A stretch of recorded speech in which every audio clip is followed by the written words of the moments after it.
I often think that when often consulting companies just throw bodies at the project and they may just know the tech, but they really fail to grasp really what the customer needs. One of the things that we do that's absolutely a best practice is our engineers become experts at their business, where they literally can, let's say it's an estimator, right? You're creating proposal estimates, right? We will sit and spend weeks, if not months, actually creating estimates. They could literally hire our technical people, right, to do the job of, let's say, of these proposal estimators, right? And it's that intimacy, right? That once you start to know the real problem, the real pains, inside of that customer's environment, that's when you can start making real transformational change.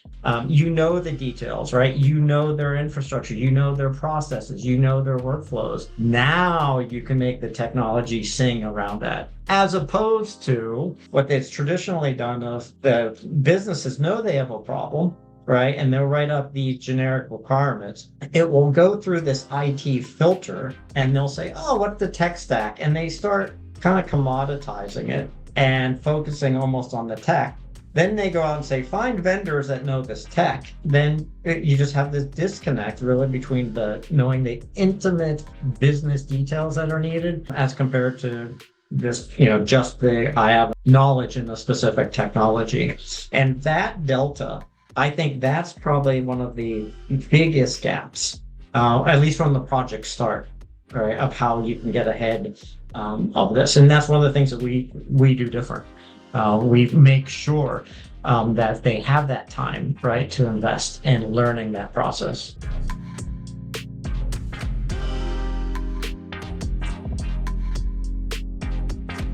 We think and address problems ahead of time that they're not even thinking about. We have this rich history of all these different borrowed knowledge, all these best practices, right? We know ahead of time when planning on a deployment, where are the bumps in the roads? So we automatically build that into our process, right? And we know that we're doing it effectively when it looks simple. When we pull off these miracles along the way, ahead of time, right? And you're pre-planning and you're coming up with, ahead of time of the different checks and balances that we need, and you make it look simple. That's how, at least I know that we're pulling that off, this enterprise grade, right? You're not doing it for the first time.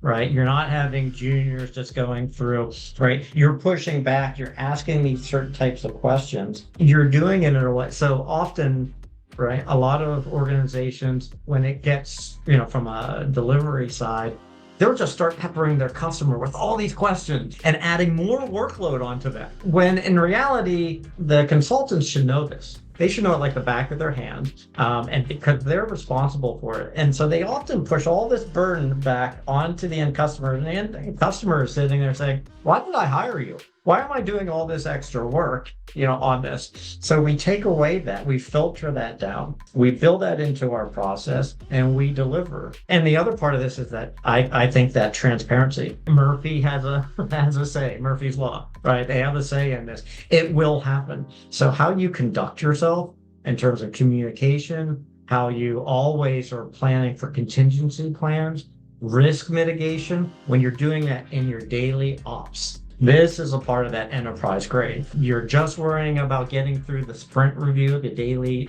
stand-up meetings, and having these bullet points. You're thinking about how those small daily stand-ups add up to the weekly sprint, which adds up to the larger goals and directives that you're trying to accomplish. And it's just all seamlessly woven together. That's another, I think, good way to describe that enterprise approach to delivering solutions.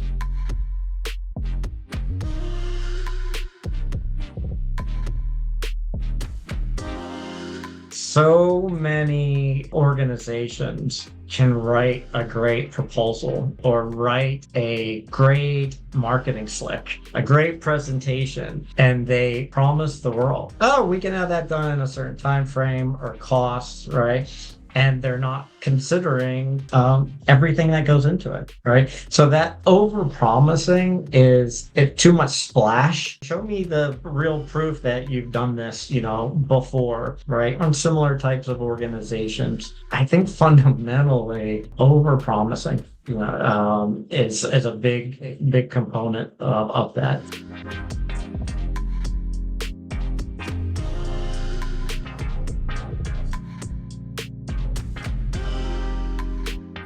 Well, just the level of bringing senior that I mentioned before, that pattern analysis, right? We see problems ahead of time, right? With all this experience, right? They're borrowing our knowledge, and they're not learning on. A junior isn't learning on the customer's dime, right?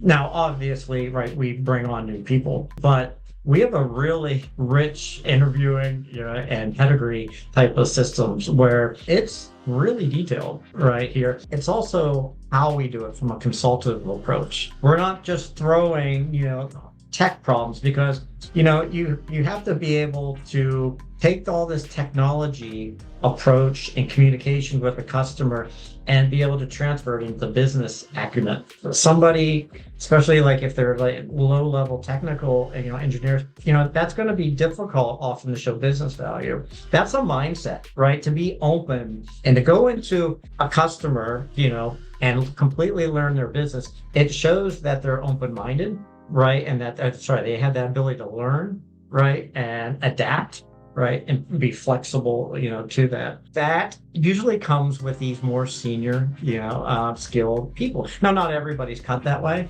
right? You have people who don't want that role, but that's just not the type of business that we're in. We're not just throwing bodies, right, at a job. We're really consultants, from a technical side. There's multiple dimensions also to that. When I say US based, we find that, there are definitely some mindset approach, right, about how different countries, right, solve problems. But when you have a mesh of senior level people, it's a really powerful. Another aspect of this is that when I say mesh, we could cross-pollinate ideas, right? So internally, we call it reach back, right? If there's a technical or a business problem that we discover, and maybe, we need to brainstorm about this, guess what we do? We broadcast this out to the entire team.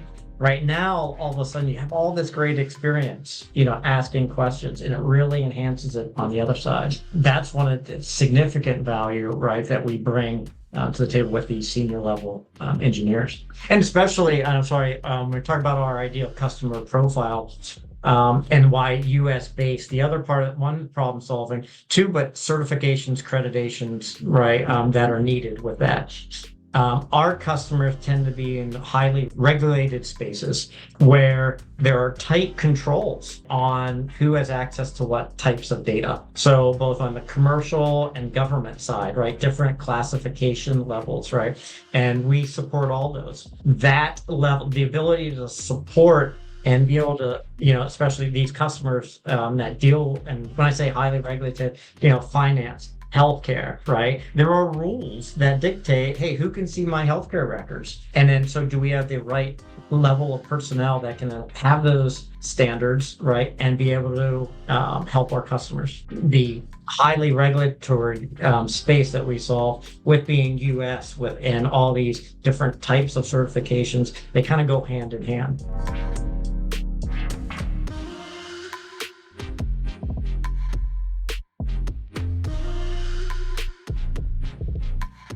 I don't think there's companies that are afraid to modernize.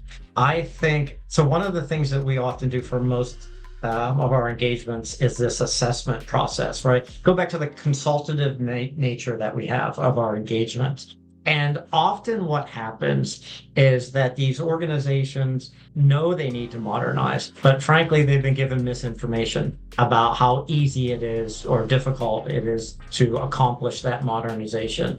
So, for example, there's a large DoD entity that, actually, I have two examples of this. One large DoD entity where, the previous consulting company, all they did was produce a 6-inch binder of all this paperwork of all these are these initiatives, right, that we should accomplish. In less than 6 months, they shared their leadership said, you've done more in 6 months than these guys have done in 4 years. And so it's not a matter of, they didn't know that. They just didn't have the means, right, or the right resources, the right vendors that actually get things done.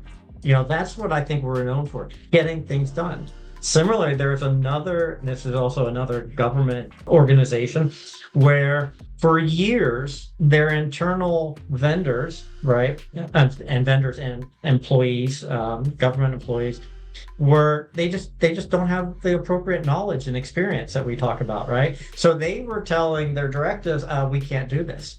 They had external vendors that produced this other software that also said, hey, with these systems, you can't accomplish this. We went in and under 4 months blew all that away. It's like, no, the internal contractors and internal employees, they just didn't have that knowledge that we could bring to the table. The other vendors who created the software, kind of similar, right? They weren't trying to push anybody out, but that vendor only knew their product set, right? And their product set has this sphere. So you had these limited scopes and these limited viewpoints on it. And it's like, and so we were able to come in and say, no, let's break this down. We can make this technical plumbing work, right? And then, so again, that was another case where, they come back and say, we've been trying to solve this for years. How did you guys do that? And for us, it's like, it's just our normal ops, our normal cadence of just get things done, right? Find it how, when I say get things done, not in an overly aggressive way, obviously,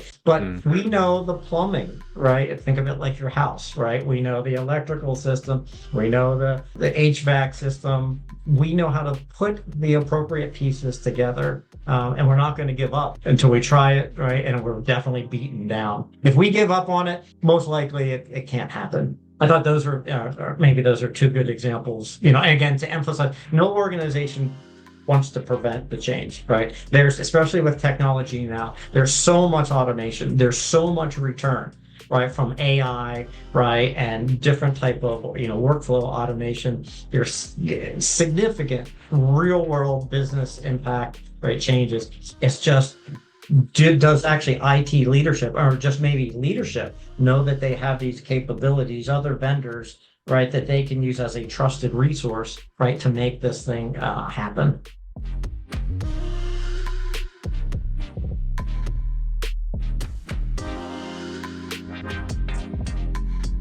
These are large initiatives that impact thousands of employees, right? Let alone their end customers, let alone their stock price, right, on this. So what we emphasize is dedication to the process, right? Trust us in this process. We're going to work with you hand in hand on this. You're going to have transparency and clarity. And again, setting that expectation of there will be things that won't work properly. There will be bumps. And when that happens, let me tell you how we're going to deal with this.